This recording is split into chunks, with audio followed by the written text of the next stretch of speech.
All right, good afternoon, everyone. My name is Susan Koval. I work with the PES Education Society, PES Education Services, and we have another webinar in our PES series today. It's about green energy, and it will be presented by Mike Ahern of WPI. And he will go ahead. Thanks, Mike. Well, thank you, Susan. Yeah, it's my pleasure to be doing another IEEE Power and Energy Society webinar on the topic of green energy. And today, what I want to explore with people and inform people about, so it's informative today, successes that the United States has had with energy policy and where there's still large opportunities and still some challenges. And so I'm going to cover each of those in 3 parts. We'll talk about different parts of the energy picture today. It's a very high-level view of energy, and it's a long view because I'm going to go all the way back to the 1970s and then look from then to now. So who am I? Well, I'm the Director of Power Systems at Worcester Polytechnic Institute. I've been in this role for the last couple of years, and in this role what I do is develop and grow graduate education programs for the energy industry. Now, I spent over 30 years at Northeast Utilities. The last 7 of those years I was the Vice President of a services group, and at NU, the way it was organized then, is engineering and training were a couple of the services I was responsible for. I came to that job through a career where I had worked both at power plants, in generation, and in distribution, and just before moving up to Vice President, I was a Director for Transmission Operations and Planning. Part of that, I went and got a certification as a transmission system operator. So I know a little bit about the electric energy business. I've got a bachelor's from WPI, 2 master's degrees from RPI. I'm a registered professional engineer, and I'm a regular guest lecturer in green energy. Besides these IEEE webinars, I've spoken to alumni groups from MIT and RPI. And I'm slated to come back to Yale for the 4th time this year, so I'm happy to be able to do that for Yale. So today, well, first I'd like to just put green energy in context of all the goals that people have, and then look at the overall energy picture. So this is a really big picture. This is total energy usage U.S. Then let's look at drivers, and where we've had successes, which I tend to think of as associated with energy conservation, where there's big opportunities. Now, conservation and efficiency, they often get intertwined. Some of the successes are from efficiency, and some of the opportunities have already been realized or already successes. So those two kind of go together. And then around renewable generation, longer term and, in the past, and look at how we're doing with that. There are some challenges, but we're making progress. So, as Susan mentioned, as we get questions, I would welcome questions before I leave a slide. So, any questions at all, please feel free to use the chat box. First, for context, goals. I like this picture of these 2 individuals on this slide because, to me, they look like pretty typical U.S. customers, in that I look at those folks and I think they want it all. They want safe, reliable power, they want low prices, but they also want conservation, they want a cleaner environment. They want to see increased use of renewable sources so that it's a more sustainable picture. And yet I'm thinking, and why not? Because I think we can get it all. So that's why I use these 2 happy folks on this picture. This webinar, so we'll be looking at specifics around the 3 areas that I already mentioned. Okay, so this slide's got a lot of information. Now, many of the sources that I use in this presentation are from the United States Energy Information Agency, and I just find it to be just a wonderful source of information for people, and I think it's very, very helpful. It just gives you so many ways to learn about energy. So I'd really recommend that website and that source of information. Okay, so let's look at Chet. I see you can't see the slides, and I don't know how to help you with that. So Susan, is there something we can do for Chet? If you're logged in through the WebEx URL that you received in your email, it should work. You probably have a technical issue at your end. Sorry about that. Yeah. So setting that aside, let's look at, oops, I've got my arrow going here, and it looks like I'll have to erase the arrow to move it around.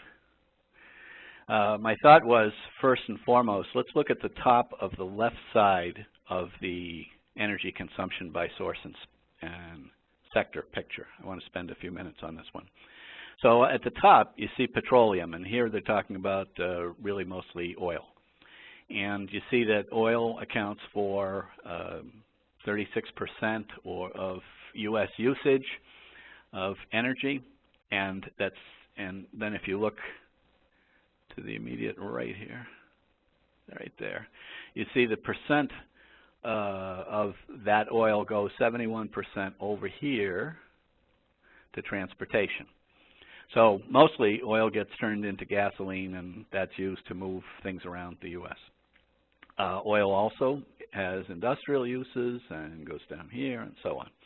So that's where the oil goes. Natural gas. Natural gas is the next largest contributor to our source of energy for the United States. And very little of it goes to transportation, and the rest is pretty evenly split among three other use sectors. Manufacturing, residential, commercial, so that's buildings, and then is converted into electricity, and then that becomes myriad of uses thereafter. We'll talk about that. Coal. Coal is still a large contributor here in the U.S. as a source of energy, representing 18% of the total. Coal, almost all, 90+% goes over to electric power. Well, what about renewables? Well, we're doing renewables, and about 9% of our energy comes from renewables. A little over half of that goes to electric power, and then elsewhere, like biofuels and the like, go off to help with transportation. Nuclear is also a non-carbon emitting source. It's used in the U.S., and all of that goes over here to electric power. So, and then if we take a look on the right, you see where the energy goes. So 40% is converted into electricity for other uses, and of course that electricity then may be used in manufacturing or transportation or residential, commercial. In this representation, these fuels become electricity, and then the electricity does something else, not on this sheet. So electricity is the biggest single use, if you will, although it's an intermediate use. And then after that, it's all about transportation, and then manufacturing, and then to a much lesser extent, building uses. So that's where the energy comes from and where it goes. Okay, there are a number of change drivers out there that people want changes. I think always this isn't new. People want to see cost either reduced or at least stay the same. They don't want to see it go up. And people are more and more concerned about global warming and climate change, and especially at a policy level, at the U.S. Federal government level, the EPA, very, very concerned about this, the long view of what's important in the world. And, you know, I have kids, and so I worry about this too. If you look down below, reliability, always an issue. You don't want to have your meters showing zero. And there's other concerns out there. But today, what we're going to talk about is cost and climate change, and those concerns. Strategy to... I'm sorry, Mike. There's someone out there with background noise. Could you please mute your phone? What's the point of being on Star 6 will mute a phone, if people didn't know. Okay, global warming and climate change. So what are some of the strategies? Well, strategies can be divided into conservation, efficiency, and renewables. And then if we look at efficiency in the electric sector, the biggest use sector, you'll see it in three places: making power, delivering power, and then using power at the home or business or wherever it's being put to useful work. Okay, let's look first at conservation, and this is where I think we've had a lot of success. So when I say conservation in this presentation, what I mean is using less, whatever it is. Some kind of energy we're going to use less than we used to. And ideally, we're not going to pay much for that in terms of the lifestyle impact. For example, we could use less energy today if we just decided no one can air condition anything. We all need to turn our air conditioners off. use would go down. I think people would be up in arms. And so I don't really see big lifestyle impacts as being acceptable today. Now, when we look back at conservation, where did this come from? Well, back in 1973, there was an oil embargo. So some of the countries in the Middle East were upset with U.S. Foreign policy and decided they weren't shipping oil anymore to the U.S., or less of it. And what happened here in the U.S. was that the price of oil went from $3 a barrel, which is hard to realize now with current day prices up over 100 a barrel. But back then it went from 3 to 12, so it went up by a factor of 4 almost overnight. This was very impactful. Now, I will say that on a personal level, I was in high school in 1973, and I remember this oil embargo. And I remember my dad being quite upset that he could no longer find gasoline for less than 30 cents a gallon. So it was lifestyle changes. And as a country, we again saw a oil price shock in 1979. I remember that one as well. It came with rationing of gasoline. And so those two events led to a real national and state policy, real government policy level effort to see conservation improve. So in all areas. And so how did it work? Well, starting from the 1979 time frame, 1980, taking that as a unit or one, what's happened? Well, today, now this is the latest data I could find, 2011. Today, the use is actually down per person. So Americans are using about 10% less electricity or any kind of fuel, any kind of energy, BTUs, per person than they did back in 1980. Now, as a country, we're still using slightly more because there's more of us, more people. But on a per-person basis, we've really made headway. But where it really stands out to me is if you look at energy use per inflation-adjusted dollar of gross domestic product, so in other words, output. Wow, look at that. We've kind of cut our energy use for output, production of all types, in half. So very, very impressive. So we've had successes, but part of that success has been converted into less use, and most of that success shows up as higher production with for the same amount of energy. If we turn to the transportation sector, now this is where I said things get intertwined. So I remember, back here, let's see, 1980 or so, you see that the average miles per gallon of a U.S. vehicle was about 13.3 miles a gallon. Now I remember back then, my wife and I got married, and we bought a Buick Apollo, and it got 8 miles to the gallon. And I'm an engineer, and I was quite intrigued about what could be done for efficiency. And so I did everything I could think of for that Buick. And we actually got from 8 to 12 miles a gallon. And it almost sounds laughable nowadays because, of course, vehicles we're driving today, people would be, I think, embarrassed by a 12-mile per gallon vehicle. But we've really made strides as a country. 17.5 back in 2010 is actually almost, not quite, 50% better in miles per gallon than back in 1970. Susan, would you like to share some questions? I see that you say you have a couple. Yeah, we have a couple that came in. I think they were from your previous slide. All right. One is... Let's go back and get them. Okay. Okay. I think it's from this one. How much of that higher production is accounted for by a shift to services from manufacturing? I will get that. It's a great question. I love the thought. We'll get to that. We have a slide just for that. Okay. Next one. And another one, he asked, can some of the reduced usage be because of outsourcing manufacturing? Yeah, same kind of question. Both good questions, and we do have a manufacturing slide, and we don't have to wait long for it. So I'll get off of this one about transportation. So what's happened with this almost 50% gain in efficiency for vehicles? Well, use has gone down. So instead of 830 gallons per vehicle, it's now 678. So if anyone's quick on percentages, that's about 18%. So efficiency went up 50%, use of fuel went down, not quite 20%, so the rest is we're driving more miles per vehicle. Oh. Let's turn to manufacturing. This was the great question. So what happened in output and energy use in the manufacturing sector, or how much was outsourced? So I found this in the EIA as a source, and you'll see this is from 2002 to 2010. So this covers the big recession in 2008, is in the data. And if you look at consumption, you'll see the consumption for manufacturing as a whole in the U.S. fell 3%. But energy consumption dropped 17%. So we're gaining efficiency in manufacturing as well. It's our output dropped a little bit, and our energy use dropped considerably more.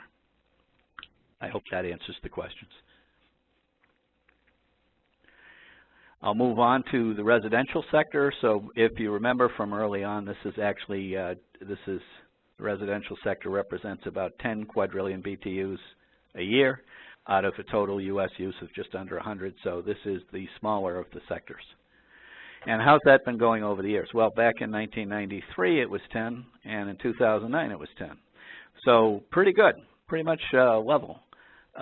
What's gone on? Well, we've made great strides in space heating. It used to be over half of those 10 quads, and now it's considerably less than half. Well, where's that gone? Let's take a look. Back in 93, I don't know, I don't think the Ahern house had a computer yet in 1993. I'll have to really think about that. Our first one was a Radio Shack computer, so it might have been.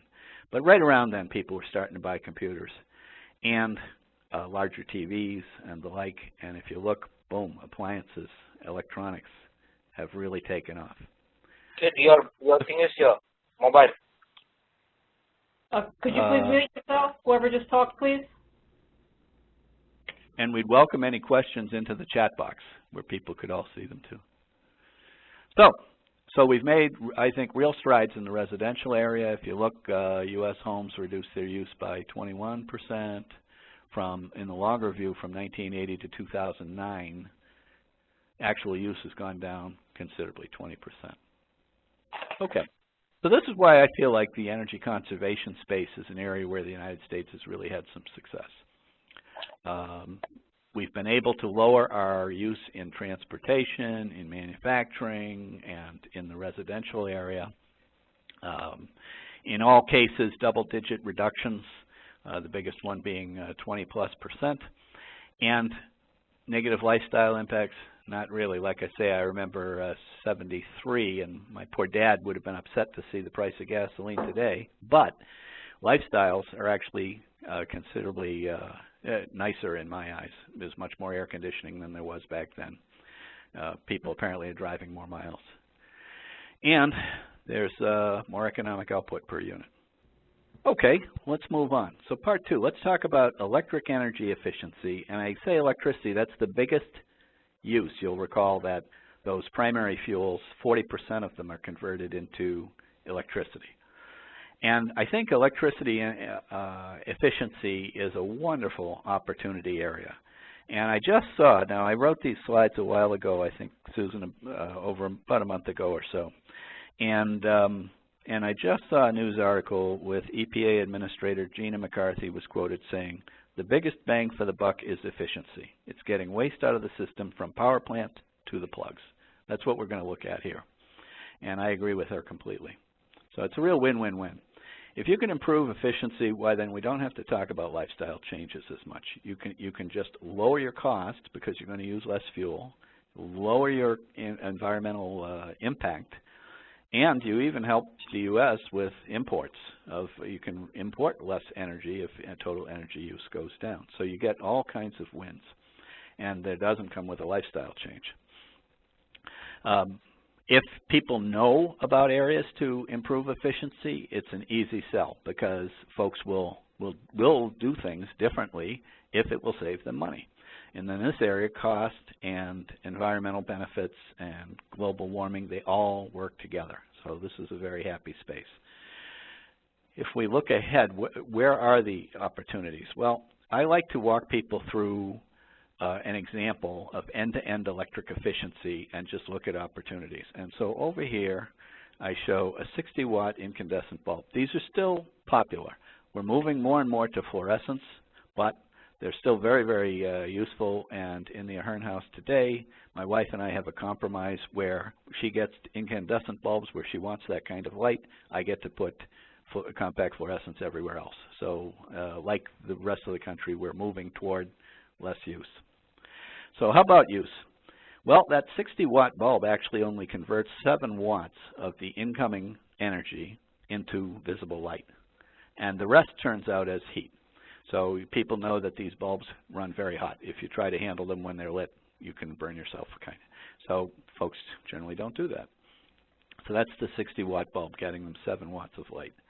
To get that 60 watts to a house, the average house here, you'll see losses in the delivery system. So here I've shown transmission, that's the high wires, the grid, so to speak, and here's a distribution pole. So this is down the street in any town, USA, going from a substation in the town center, usually, and headed out to each house and each business. So to get the 60 watts and make up the loss, power plants need to put out 64 watts of electricity. That's what has to come out if we're going end-to-end and using the electric delivery system. So power plants, this is the most common kind of power plant I've shown here, and it's called a simple cycle, and we'll see why in the next slide. But it only converts 1/3 of the incoming fuel energy, the heat, into electricity. So it loses 2/3, and that goes up the stack as waste heat. So what it's doing is it's taking in this picture it's coal, but it might be oil, and it goes into a boiler and they burn it. And like I say, most comes out here. Some boils water. The water comes over as steam, turns a turbine, it turns a magnet and a coil, and you get electrons to flow, and that's what electricity is. So 190 watts of thermal energy were burned to get 7 watts of light energy at this light bulb. So that's that's the most common case today in the US. Now where is that changing? Well, still want the 7 watts of light, and if we use a compact fluorescent bulb as shown here, we can do that with much greater efficiency. Still a big opportunity, so LEDs may well be the next big thing, and I actually think that is going to happen. But right now, these are pretty popular, and they convert almost half of the incoming electricity into visible light. So for the same visible light, people need 15 watts now. They need about a 15-watt compact fluorescent bulb. Still have the 7% losses to get that 15 to where it's used. But now the power plant only needs to put out 16 watts of electricity. Same power plant, it needs 48 watts of thermal. I'll do a summary table at the end. What if we change the power plant technology? And this is happening in a massive way across the country. So these simple cycle, usually coal plants, are either shutting down or not being built. And what is being built and what you do see coming on are often combined cycle. They may be simple cycle natural gas plants, but you'll see higher efficiency at converting electricity from fuel if you switch to combined cycle. So the combined cycle is this. Natural gas might enter a gas turbine and get burned once, and that gas turbine, it's like a jet engine on an airplane. It spins a magnet and a coil to get electricity, and the exhaust comes out hot. And you can run that hot exhaust through a boiler again and boil water to make steam, just like in the coal power plant and the one before. Use that steam in a turbine, spin another electric generator, and you get 2 shots at that heat. So instead of 2/3 of the energy coming out the stack as waste, now maybe half comes out as waste and the rest goes down as electricity. So big gain. Now we're using 36 watts to get 7. It still seems laughable when you think, geez, why can't we just use 7? Finally, how about the efficiency in the delivery system, not to be left out? Well, about 5 years back, the Department of Energy at the United States moved us to new lower loss transformer standards, and these mostly apply to these transformers, the ones on the top of a pole. And by moving to lower loss transformers, as these ones that are out there get retired with new transformers, the losses drop. Now, the entire end-to-end losses, there's not much can be done that we know of for all those conductors. So the wires heat up, and it's hard to avoid losing that energy. There's a transformer at the output of the output here to step up the power and run it through the transmission grid. There's a transformer here to run it from transmission down to distribution. Those are already quite efficient. These guys, there was room for improvement. But with that improvement, instead of 7%, it drops to maybe 6.8. So room for improvement, but already pretty good. So taking it all in, we say, here's the opportunities. If people change their end-use devices, you can save numbers like 75%. And this applies, by the way, in other areas. Less so, perhaps, but a new refrigerator versus an old one, or a new furnace fan is the latest one. New furnace fan versus an old one. It's amazing. You can get double-digit gains in efficiency, and as soon as you put it in, you start realizing those gains. Of course, you have to spend money to do this, but if you're replacing equipment, you get an upgrade, in effect, for free. Looking at the delivery system, much smaller capability to improve. It's probably 40-plus years. That's how long those things last. So over the upcoming 35 years, we'll realize that full 0.2% gain. Still worth doing. And then if we look at the generation that switched to combined cycle and to natural gas, it's over the period of decades, but a big gain. And then the cumulative gain, because these things, you can't just add them together, you have to multiply them. You go from the gain that you can get from the end use, and then if you also do the generation gain, your overall gain goes up by a little over 5%. Of course, this is almost vanishingly small compared to the other numbers. So we can really reduce our use primarily by end use devices. Large opportunities. And Susan, I'll pause there for questions on part 2 about energy efficiency, especially electric. Okay, anybody have a question specifically about efficiency, or going back to the first part as well, or anything related to the topic you'd like to ask?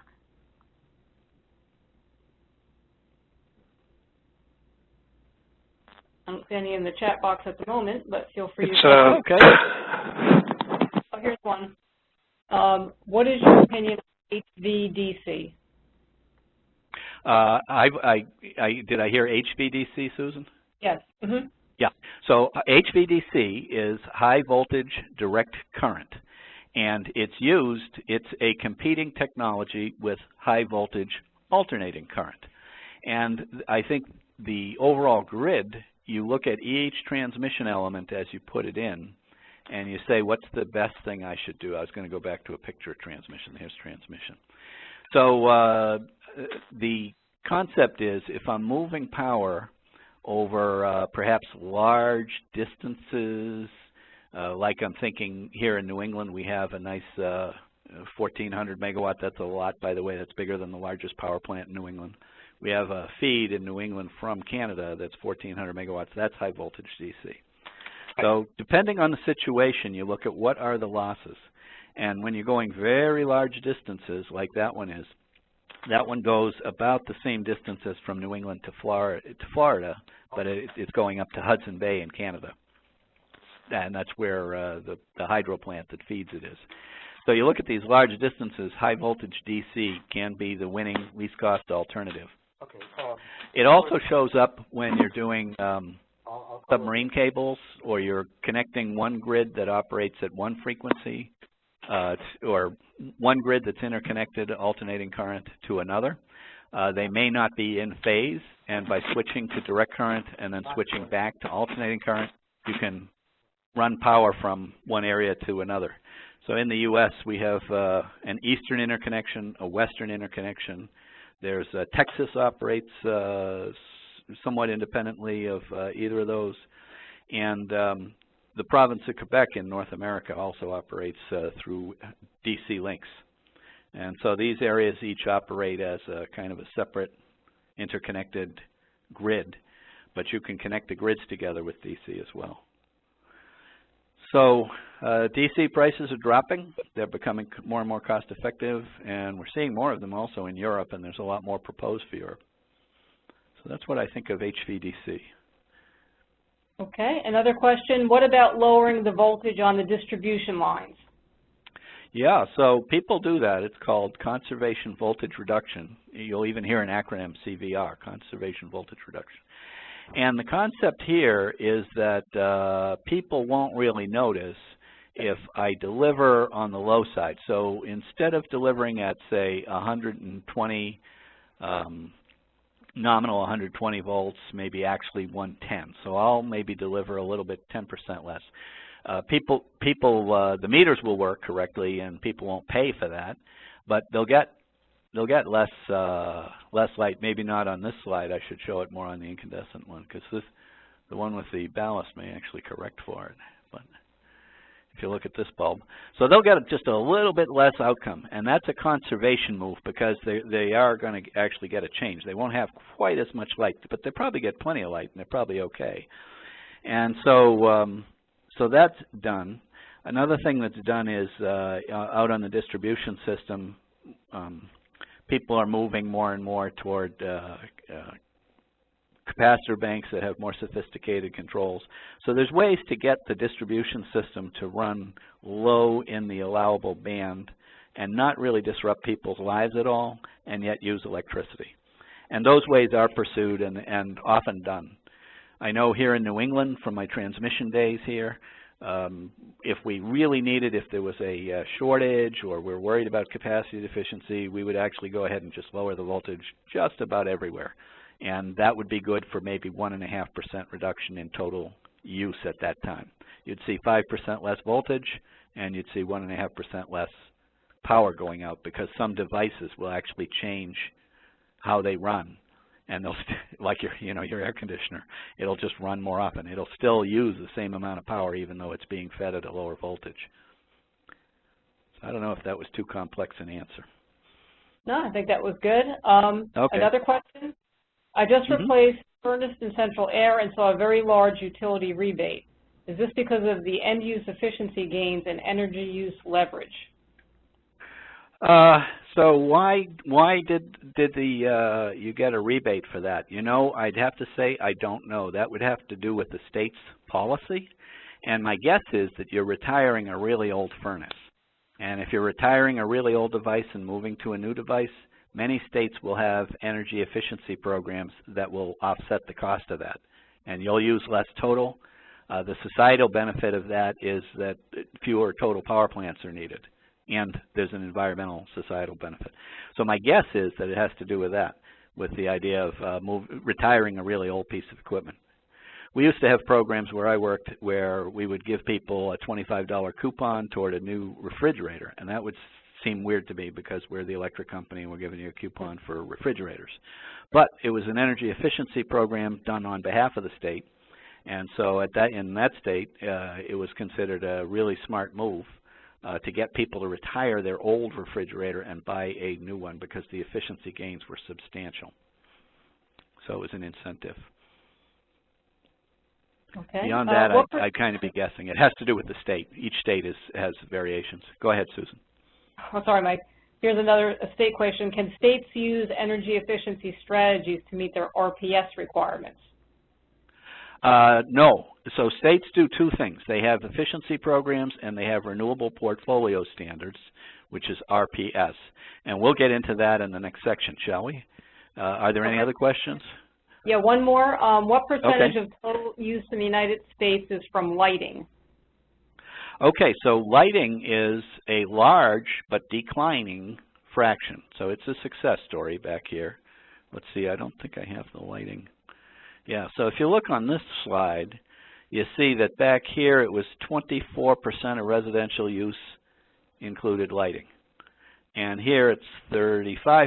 But within this, you might conclude, okay, you know, we have a lot of room here in lighting. And I'm thinking we do, but we've also made a lot of gains. A lot of those light bulbs have switched already. But it is a substantial piece of the total picture. I don't have the number here right in front of me, but as a guess, I would say that out of this 24 and this 34, lighting probably accounts for maybe 10% of the 10 quads here, or 1/3 of this, and a little more than 1/3 of that. So out of the U.S. total, it's a fraction of a fraction, right? So this was the smallest piece. Now lighting also shows up in industry and commercial, but it's not a negligible minority. But it is a minority. The bigger gains are in overall electric system, in how you make electricity, and on an individual light bulb basis. So if everyone switched, we could save a lot of power as a society.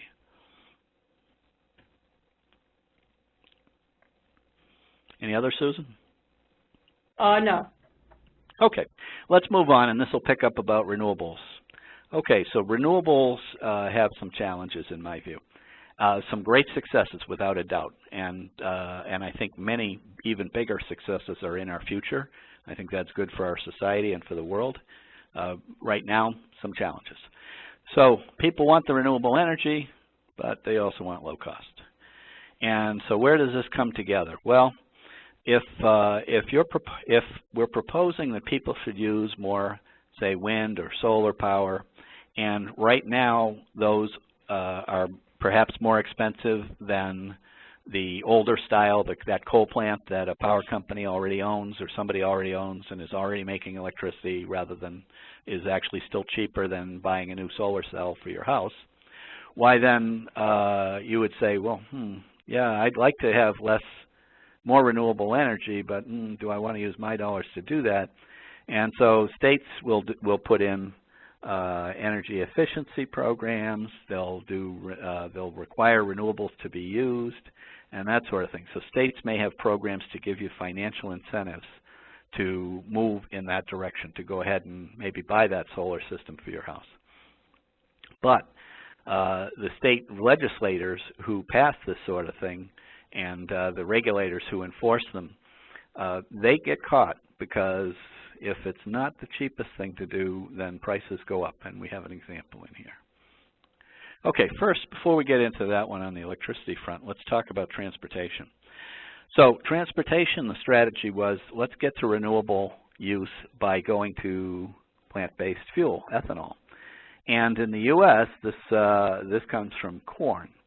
So corn is distilled into ethanol, and the ethanol is mixed with gasoline, and you can get most of what comes out of the pump to turn into ethanol. Excuse me, to turn into a blend or a biofuel. Back in 2009, 8% of the fuel was ethanol, and 11 it hit 10%, and it's been at 10% parked since 2011. This is because there's what's called a blend wall, which means the vehicle designs and the warranties for the engines say, hey, no more than 10% ethanol. Beyond that, there's bad effects for the engine. The engine's simply not designed to handle more than 10%. Warranties get voided and so on. At the same time, there's a public policy debate over whether this is even smart, because corn, you know, is food. And if we use the corn to make ethanol, why then don't food prices go up? And in fact, some food price increases have been observed.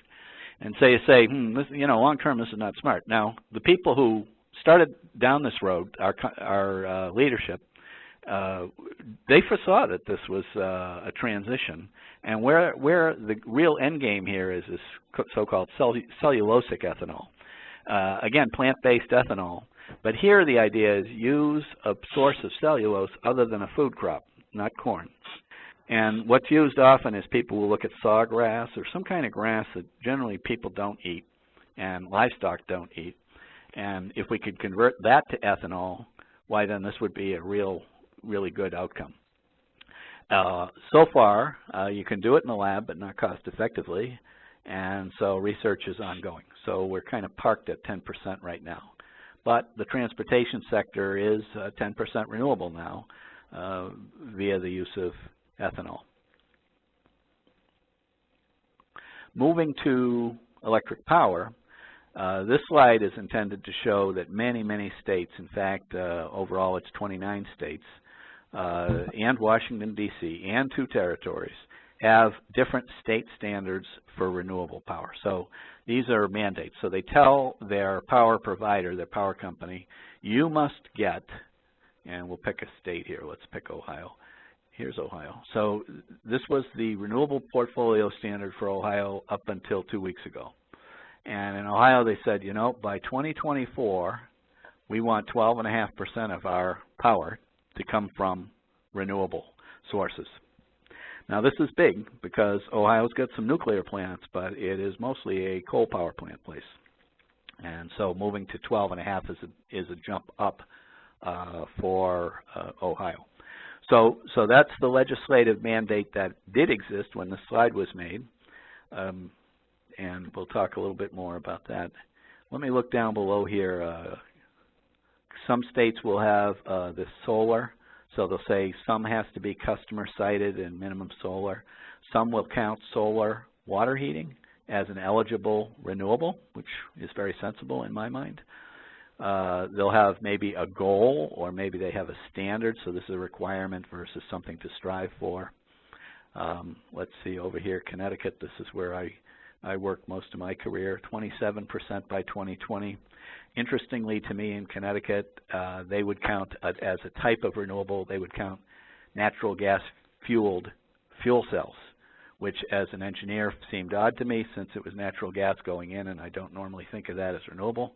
However, fuel cells are a big industry in Connecticut. Many are made there, and so in Connecticut that's how they viewed renewable. So it varies state by state by state. So this is to drive change, move toward renewables.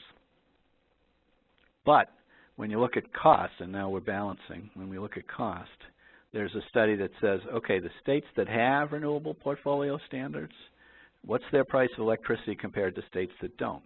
Well, it's higher. It's a lot higher. And it's not just from renewables, but this is just a look at, okay, well, what does electricity cost? And you say, wow, almost a third more. And then if you look at coal-dependent states, so these are states that enjoy pretty low electricity rates compared to states that don't have the coal power, they are looking at the biggest prices increases. And I picked on Ohio because it's, in my mind, kind of a battleground state for renewables. If you look at what happened to residential rates in Ohio with that RPS standard that was passed, and also an aggressive energy efficiency program, what that does is it collects money in the bill and then forms a pool of money, and then either a state or its utilities will use that pool to go get efficiency. So that's when someone asked about how do these mix. Well, there are two public programs to promote either efficiency or renewables. But Ohio had both going, and prices went up 35%. So when I made this slide, Ohio was reconsidering the renewable energy mandate. They looked at that price, and here's a state senator who I took a quote from. He says, here's what he's interested in, lowest price, period. So you can see he's past the point where he's looking for renewables and price. This state senator is interested in price. And so since then, what's happened that's new is just, let's see, on the 13th of this month, Ohio General Assembly passed a new bill and put off both the efficiency programs and the renewable portfolio standard implementation by 2 years. So they said wherever we are now is good enough and moved it all out 2 years. And their goal is to get prices down. And they said we don't want to lose manufacturing base. So there's kind of a political battle going on, as we mentioned, with that regulator or legislator feeling different pressures, both cost and renewable. Well, there is a solution to all of that, and I think the solution is technological maturity. Now, if you look at the renewables, hydro's been with us a long time. I love the Hoover Dam, and there it is. It's been with us since 1936. Generates 2,000 megawatts. Now, I worked at a nuclear plant for part of my career, which was 2 nuclear units, which together made 2,000 megawatts. So Hoover Dam's about equivalent to a 2 nuclear plant site. A lot of electricity. It's been 80 years. So Hoover Dam, to me, is a wonderful renewable power source. Biomass, yes, people have been burning wood for, I think, as long as people knew burning wood was helpful. Maybe for space heating, but also to make things like electricity or steam power or move vehicles, right? Steam power is big. But more recently, with fluidized bed, we can do this and also not have too many criteria pollutants like, you know, An example would be sulfur. It's not a good example to use with wood, but basically combustion technology is getting better and better, and we're more and more able to scrub the wood burners, and the wood burners can have very low criteria pollution and still be renewable because wood is renewable. If we look at wind technology just keeps improving. The latest one I saw was, and I'm not trying to pick favorites, this is true all the manufacturers. I believe GE's the biggest manufacturer. I know it is for the U.S. And they have a new 2.5 megawatt machine that, so one of those really big windmills will put out 2.5 megawatts. Remember, Hoover Dam was 2,000, so kind of smaller that way, so you need a lot of windmills. But they're getting 15% more electricity per machine, so efficiency is gaining. And this slide is the best one I could find around solar or photovoltaic. And if you look back at what did it cost back in 1960 for photovoltaic versus the grid, and then here's the grid still kind of holding steady at about 10 cents a kilowatt hour. But solar has just come down, down, down, down. It's very close now. So solar is really improving. So as technology improves, when these lines cross, people will buy solar to save themselves money. And there won't be a push or a squeeze or a feeling of need to push back on things. So Susan, I see we have a question. Let's take it. Yeah, in regards to the increases in electricity prices in states with RPS standards, could the increasing prices be the reason why states want to adopt alternative energy sources? I think the study I looked at, it certainly implied that it's more causal. All the references, by the way, are in the back of this presentation, so people can look. But what I mean by that is that the view is that these standards are expensive. Now, there may be other things going on that are adding to price. Natural gas prices are dropping, so it's not that. The price of coal went up for a while, then went down for a while. So primary fuel price is not really a big driver. The thesis was that it's these programs that are adding a lot of cost. Now, I don't mean to say that renewable power caused all of this, but it wasn't. So the question was, are these mandates a reaction to high prices? Not at all, no. These mandates tend to add cost for the societal benefit of promoting renewable power and using renewable power, using less carbon-based fuel, putting less carbon into the atmosphere, all good things. Okay. Any other questions, Susan? That's it right now. Okay. So let me just quickly step through the challenge for this old system operator like me. So for the transmission system, these renewables are also challenging. So I took a look at New England back in May of 2014. Through the day, so this is midnight, and here's midnight again. And so if you look at this chart, the forecast power use for New England that day was to peak at 9 p.m., 9 o'clock in the evening. And this chart also shows, here was actual against forecast, and so that you can see that the forecast is pretty accurate. And this is when I took my data, right around 4 p.m. I took a screenshot of this website. So 9 p.m., keep that in mind, and then look at the variation. So the low that day was 9,000 megawatts, and the peak was not quite 15,000 megawatts. So New England wasn't using a lot of power that day, a nice mild weather day in May, but 9 going to 15 is a very large percentage. So since power plants, old fossil-type plants can take 18 hours, 24 hours to start up, they have to tell them today which plants to start tomorrow and at what time. And that's how they make up all of this electricity as they dispatch power plants. So then you look at wind and solar. Well, wind and solar generate when the fuel, the renewable energy, is available. So the windmill works when the wind's blowing, works really well if the wind's blowing fast. Solar, similar thing, works it works all day long, not in the night. So for that day in New England, solar wouldn't really help you with the 9 p.m. power peak. So it wasn't coincident with the peak. So you couldn't count on solar to help you with that. And the wind might come and might go. If the wind stops blowing, why then other power plants need to make up the difference. So the system operator has to balance the two, and they often use hydropower as a way to balance. So water going through a dam, you can very rapidly open or close the gate that admits the water into the power station, into the generator, and you can very rapidly change power level at a hydro station. That's what New England does. Many states do.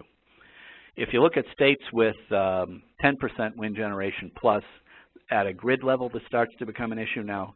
Texas, again, as I mentioned, is not interconnected in a major way at alternating current with either the states in the east of North America or the west of North America. Operates pretty much by itself. And it has a lot of wind power. It's up over 10%. There was a recent day where it was 28% was wind. So a lot of the generation's coming from renewables. That's great. However, then the wind stopped blowing, and on many occasions, that's what all these references are, they would have either a power emergency or a blackout or something from the sudden loss. California and New York are large penetration of wind. They both look at balancing, and they say, you know what, we're going to need higher reserves to take care of the greater amount of wind generation. So some people look at that and say, if you move to higher reserves, why then that's kind of a hidden cost, because those reserves, it costs money to have spinning reserve. A power plant may be sitting and idling. So it's not really a completely free lunch. It's a good story, but not completely free. In summary, transportation's kind of hit a blend wall, but I personally look at the research and I see that we keep making gains on cellulosic ethanol, and I'm thinking I personally believe we're going to win. Which means we'll figure out a way to cost effectively get ethanol from sources other than food crops. I think it'll be a great win for the world. When we look down the road here, we look at, okay, so there's these state legislatures are mandating increased use of renewable electric power. They get reconsidered, which is what happens, but in the meantime, while we're buying new renewable power sources in response to the mandates, we're seeing technology mature. Hydro was already there.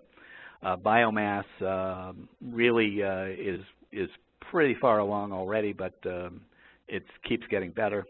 Wind and solar really they've made great strides, and there's still room to grow. So there's a good chance, and I think it will happen, that both of these will cross, and it'll actually cause people to save money rather than lose money when they buy a kilowatt hour. And when that happens, we'll see this stuff explode. There'll be many, many more solar and wind generations. So system integration is still an issue for utilities and grid operators. Right now, there's a response spinning reserve. Another thing that goes on is sophistication of forecasting gets better, and we've seen that in Europe, and that can really help. So Susan, I see we have a question. Did it go to you directly? No. Oh, sorry. Maybe I'm responding to the prior question. But that's the end of the summary for Part 3. At this point, I would say, okay, so overall, we've seen that we've made strides. There's progress has been made, and there's large opportunities. Renewable power, kind of a public policy change and a technology change, but it looks very promising. And at that point, I'd say let's take any more questions. Guys, just enter them into the chat box, please. We have another few minutes here. Okay, here's one. What are the ramping rates for some of the newer natural gas generators?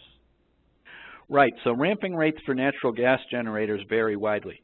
There's fast response units that are just to spin up quick and make up the difference. So they are often your reserve or near spinning reserve. And they'll have rates that are under 10 minutes. So in other words, from cold start to loaded, synchronize, fire up the natural gas, spin the turbine, synchronize electricity, start adding to the grid under 10 minutes. Pretty quick. Nice reserve unit. Not terribly efficient, those units. And they can run, by the way, on either oil or natural gas, and frequently they'll have both on site in case there's a gas issue. So that's on the one end. Those combined cycle units I mentioned, they're much bigger. They'll come in around 100 megawatts, and we're looking at more like an hour or a 30-minute spinning reserve to get the jet piece to go. And then to get the steam plant to warm up and come on is more hours, because everything needs to hit a kind of a thermal equilibrium, need to be boiling water, need to spin the turbine again. All of that is longer on the steam plant to that combined cycle. So I used to see combined cycles come on. We'd see them synchronize and load for the jet piece, and then inside of an hour, the rest of the plant would have synchronized and loaded, and you'd see the full output of the unit.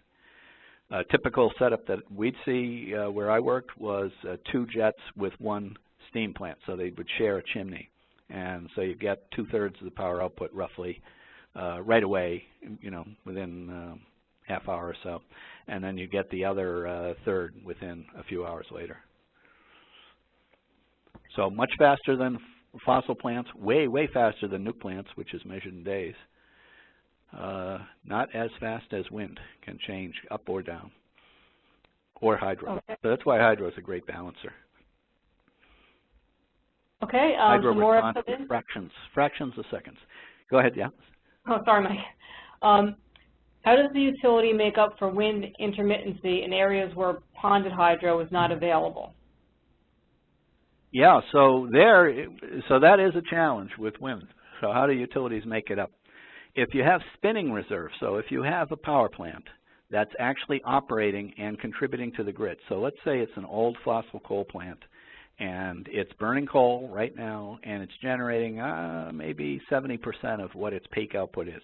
So it's variable. It can put out, readily between 60% of peak, which might be 400 megawatts, and then all the way up to 400. So say 240 to 400 is its operating range. So you'd start up that coal plant and you'd have it run toward the low end of the range as a grid operator. And then when the wind comes on, maybe you'd start higher and it'd go down as the wind comes on, which is usually in the morning. You'll see more wind. And then as it dies down, you'll ask that plant will get a dispatch order to slightly change the admission valves on the steam turbine, and it can respond pretty quick to ramp power within that range. So now I see the prior ramp question, Susan, was probably for a power plant that was already spinning, synchronized, and outputting electricity. If they're not at 100%, they can usually ramp within seconds, no more than a few minutes. So those power plants are used as spinning. That's the so-called spinning reserve. It's already operating. Okay. We're right at 3, but we have a couple questions. Let's just fit these last 2 in. Sure. The first one, are vehicle manufacturers also looking to improve their technologies so that vehicles can accept more than 10% ethanol? Yes. You'll see cars marked flex fuel, and they can go up to much higher percentages of ethanol. So that's in preparation maybe for that big breakthrough with cellulosic ethanol, and then people will be able to buy higher and use higher amounts of ethanol. Okay. And our last question, will energy storage be a good solution for coincidence issue of renewables? Hydropower has a lot of geography limitations. What do you think about the most efficient energy storage method after hydro? Yeah, I've seen there are other types, compressed air. If you've got caverns, you can compress air and squeeze it into a cavern and have it come out. It works like pump storage, only with air. That can be efficient, but you need a cavern. And then you also see battery energy storage.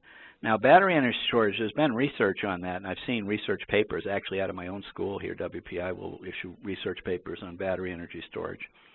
And it has, it's a user of electricity when it's not helping you out.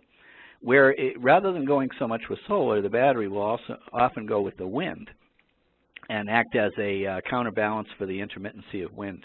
Even a small amount of battery capacity, even if it's 1/10 of the wind turbine's output, that will help greatly with the moment-to-moment intermittence coming out of wind. So if you use battery as a buffer, you don't have to have a battery that has the capacity of the full, say that 2.5 megawatt GE machine. You could have one that's 0.2 of a megawatt, and it would help you a lot on reducing intermittence. So we look at that, the research that we've done, the research papers we've looked at, there are cases where battery energy storage can be positive, and we've also looked at it here at WPI out on the distribution system as a way to balance. Can be helpful, but then it doesn't really help the grid operator much. It more works at the distribution. So I do think batteries are coming. When you look at the lithium-ion battery and the batteries we all walk around with in our cell phones and now scaled up and used in the Tesla, the electric car, I think there's a world of improvement coming in batteries, and then that would change the whole picture on the usefulness of batteries at the grid level, I think, and to the good of everybody. That was our last one, so I'd like to thank Mike for an excellent presentation. So I'd like to thank you for your participation and your questions, and I'd like to thank Mike again and wish everybody a good day. Bye, guys. Thank you.